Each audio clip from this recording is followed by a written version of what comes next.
It was a sentence no one ever expected to hear attached to his name.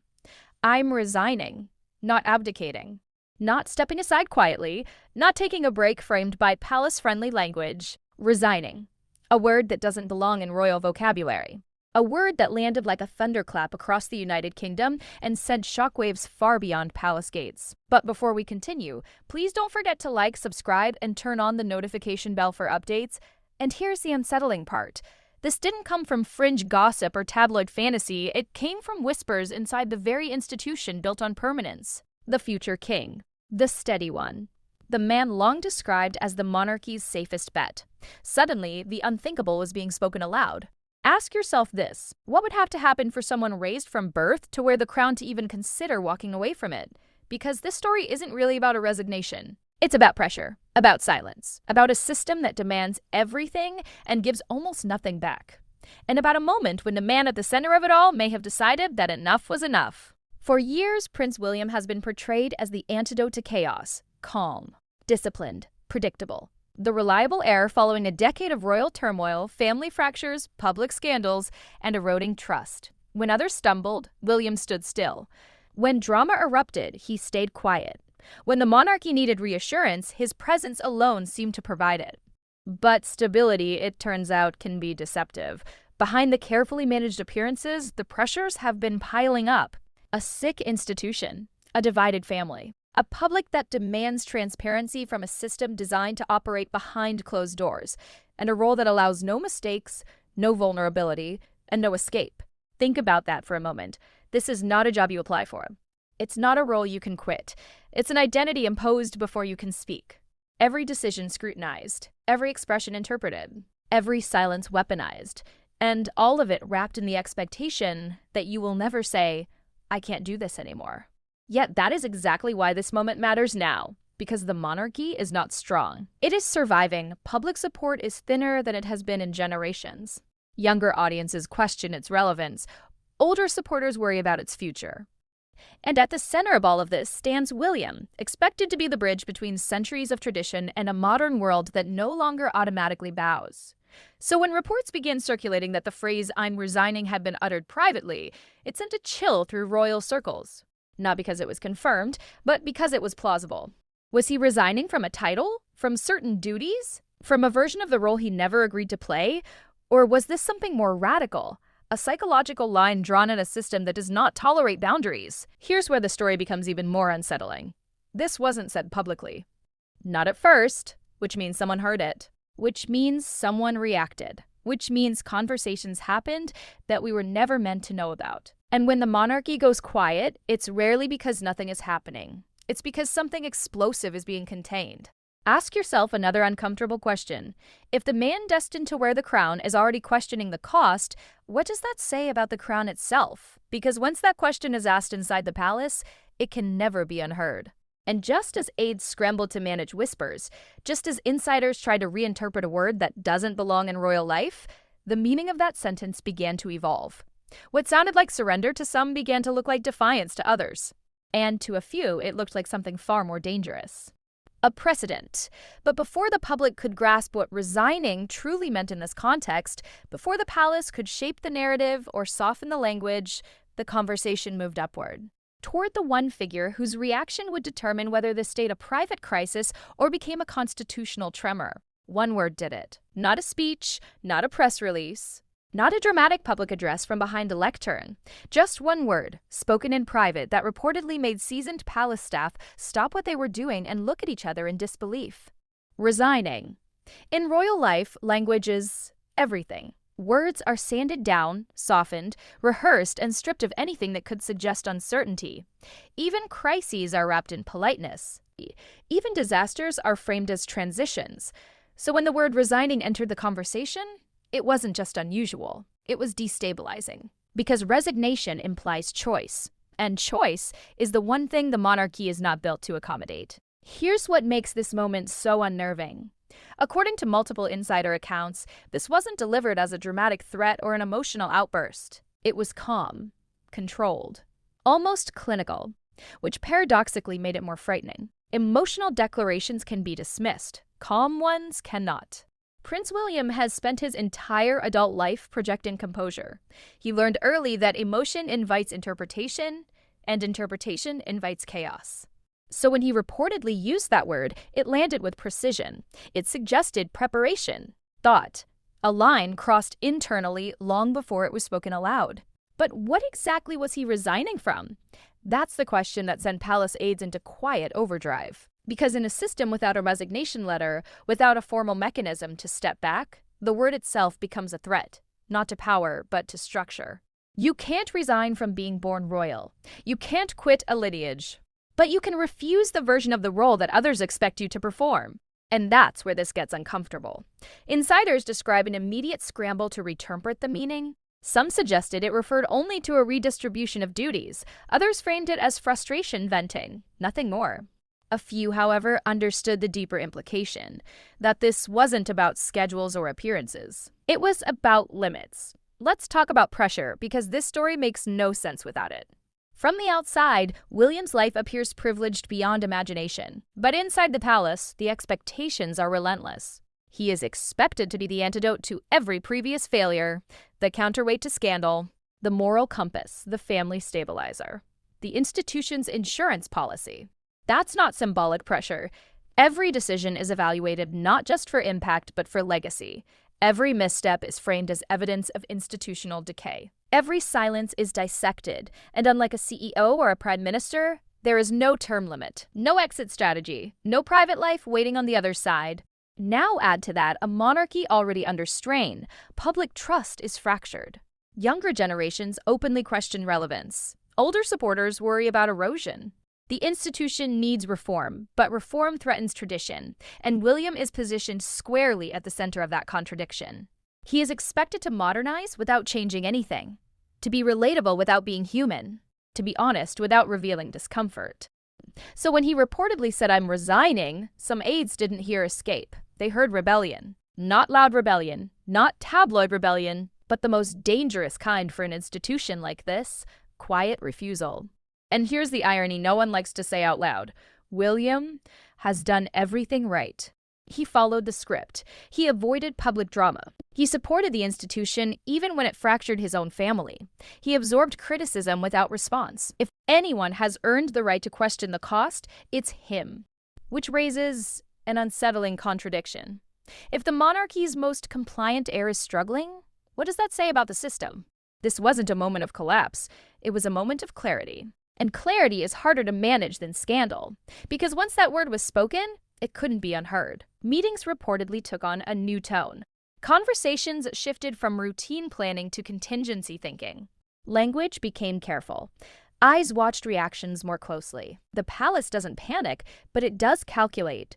And this introduced a variable no one had planned for. Choice. Could the heir redefine his role without destabilizing the institution? Could he step back without setting a precedent? Could the palace afford flexibility without inviting comparison to the past? That's when the ghost everyone avoids naming quietly entered the room. History. The monarchy has seen abdication before, and even decades later, the scars remain. No one inside those walls wants a repeat, which is why the response to that single word was not confrontation, but containment. Slow things down, clarify language, control interpretation, keep it internal. But here's the problem. Once a thought reaches the level of being spoken aloud, it rarely stays contained. Especially when more than one person hears it, especially when those people understand its implications.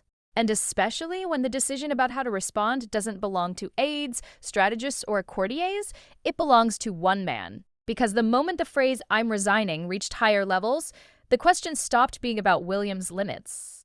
It became about the monarchy's. When the message reached him, the room reportedly went quiet. Not awkward quiet, not polite silence. The kind of stillness that settles when everyone present understands that whatever comes next will echo for years. Because at that level, conversations aren't emotional. They're existential. This was no longer about a frustrated heir or an overworked prince. This was about the survival mechanics of the monarchy itself. King Charles III has waited a lifetime for the crown. Longer than any monarch in modern history. He understands, perhaps better than anyone alive, what duty costs. what patience erodes, what sacrifice looks like when it stretches across decades instead of moments. Which is why this landed differently. This wasn't a rebellious son throwing down a gauntlet. This was a man raised inside the system, quietly questioning how much of himself it required. And that distinction matters, because rebellion can be punished, reflection cannot. According to those familiar with the dynamics, the immediate concern was not optics. It was precedent. Not what the public would think today, but what future heirs might attempt tomorrow.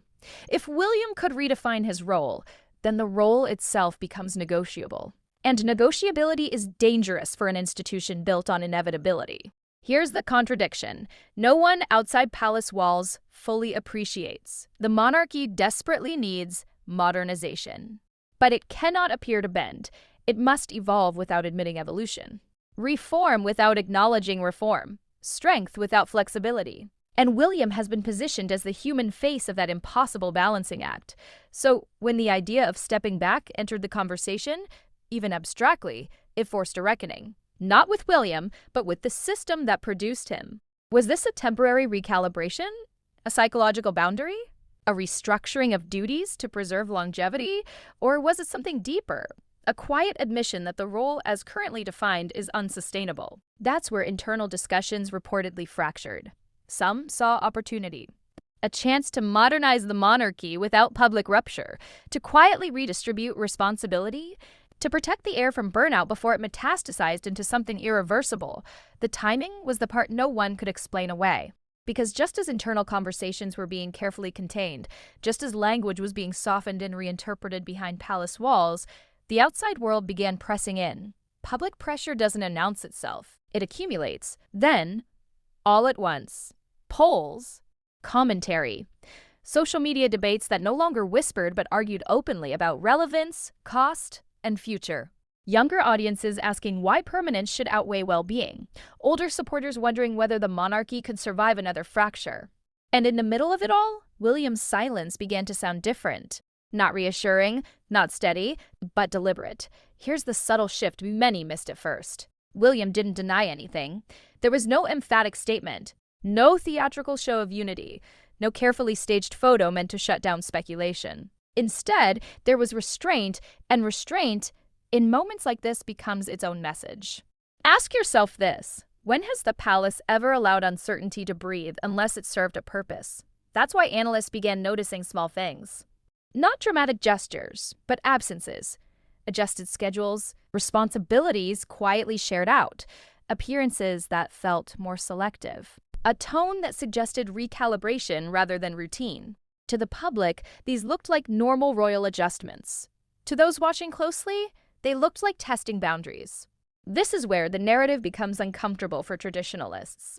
Because the monarchy has always relied on inevitability, the idea that the crown passes on, unquestioned, uninterrupted, that heirs may complain privately but never renegotiate publicly. And yet here was a future king whose behavior suggested not withdrawal but control, not disappearing, repositioning. Some insiders described it as a psychological shift. William no longer behaving like a man waiting for a role, but like someone deciding how much of himself the role would get. That distinction is critical. Waiting implies acceptance. Deciding implies agency. And agency is disruptive. The public reaction only intensified the pressure. Instead of outrage, there was curiosity. Instead of condemnation, empathy. Commentators began asking questions that would have been unthinkable a generation ago. Is it reasonable to expect one family to shoulder this burden indefinitely? Should monarchy adapt to human limits? What happens when duty collides with mental health? These weren't fringe conversations, they were mainstream. And the palace noticed. That's the paradox William may have unintentionally created. By saying less, he allowed the public to say more. And much of what they said wasn't hostile. It was understanding, which posed a new threat. An institution can withstand criticism. What it struggles to manage is sympathy for internal dissent. Because sympathy shifts power. It reframes refusal as courage. It turns boundaries into integrity. And once that happens, forcing compliance becomes reputationally dangerous. This left the palace in a narrowing corridor. Push too hard and risk appearing cruel or outdated. Accommodate too much and risk rewriting the rules entirely. And hovering over all of this was a question no one wanted to answer out loud. What if William wasn't bluffing? What if "I'm resigning" wasn't emotional language, but a strategic marker? A way of signaling that the old assumptions no longer applied, that cooperation was conditional. That continuity now required compromise. That possibility changes everything. Because if the monarchy adapts around William, it implicitly admits that the crown is no longer absolute. But if it doesn't, it risks alienating the one figure the public still broadly trusts. That's when attention turned to something far more consequential than public opinion. Succession planning? Quietly, discreetly, contingencies began to surface in internal discussions, not because anyone expected an abdication, but because institutions prepare for scenarios they claim will never happen. And once preparation begins, denial loses credibility. This is the part the public rarely sees. Institutions don't wait for crises to arrive. They model them. And modeling a future where the heir redefines his role forces conversations that cannot be undone. Conversations about timing, about visibility, about what happens if the crown's next chapter doesn't follow the script. And just as these internal recalculations were taking shape, just as the palace tried to reassert narrative control, one final complication emerged. Something deeply personal. Something that reframed the entire story not as institutional tension, but as a human breaking point.